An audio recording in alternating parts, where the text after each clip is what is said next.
Do you think there is a future for machinima? Do you think it will continue or just become another technology for you? I love playing games.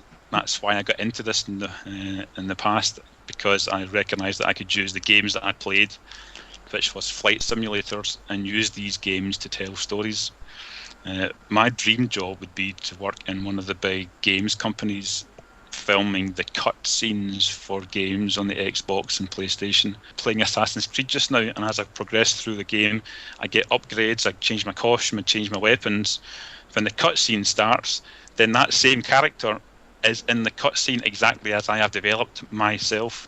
So that there's a huge future for machinima in the games industry.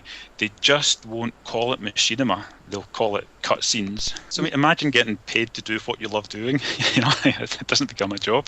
That's one reason why I know I'm a professional. I do this full time, combination of animation and video work. I call it animation because no one understands machinima when I'm trying to sell products. My background is in television, traditional TV. I joined the virtual world because I saw an interview on Dutch TV with a writer who wrote a book about being a woman in Second Life.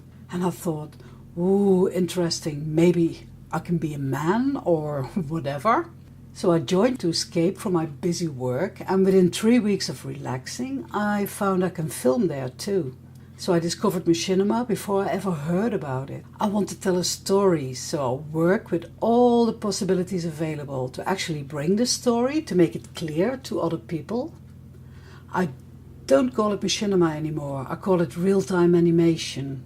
I started working with Tony Dyson, and we produce books together now and films. And I've found that the better your work is, the least comments you will get, as people see it as animation in the end. And that's a big compliment, actually. There are ways to make money at this, because I found the future of this in a commercial setting might be that in media production within the companies making these platforms, because I found the other day a job for a machinist for Blizzard, the folks who make World of Warcraft. So there is a small market for practitioners, and I think this is not necessarily what we do, but I think it's important to note this, that certain television programs might want machinima as part of their plot. I think it's going to be a niche market. And to tell you the truth, in my classroom, I teach virtual art. I teach machinima, as a way to merge conceptualism, performance, and architecture. And also video making without it being terribly onerous. So I think there's a lot of flexibility there. I don't really see any limitations at all, and even in the discussion today, as different people spoke to what they did in film and video and music, in literature, in visual art, like visual fine art, the uses are unending. In one case, an image either taken with a photograph or painted or drawn, videoed, filmed, or machinima can be used for the spread of information via advertising or teaching or politics or aesthetics or ideas or conceptual art, or it's absolutely open-ended, and every single use of it is valid. We know that a commercial piece, an actual advertisement, could be high art, and we know a lot of high art that's really pretty dull. I think it's a fantastic tool for teaching languages, where you don't want to concentrate on great avatars specifically. You want to concentrate on an object with a name, the title of the name to be transferred into different languages. So you can remember that market situation, or walking around a house, or any other kind of environment which you may find yourself in, always good for the memory. So you can remember that particular new language you're trying to learn. How do the commercial entities that you work with value the machinima that you produce with them or for them or showcase through them?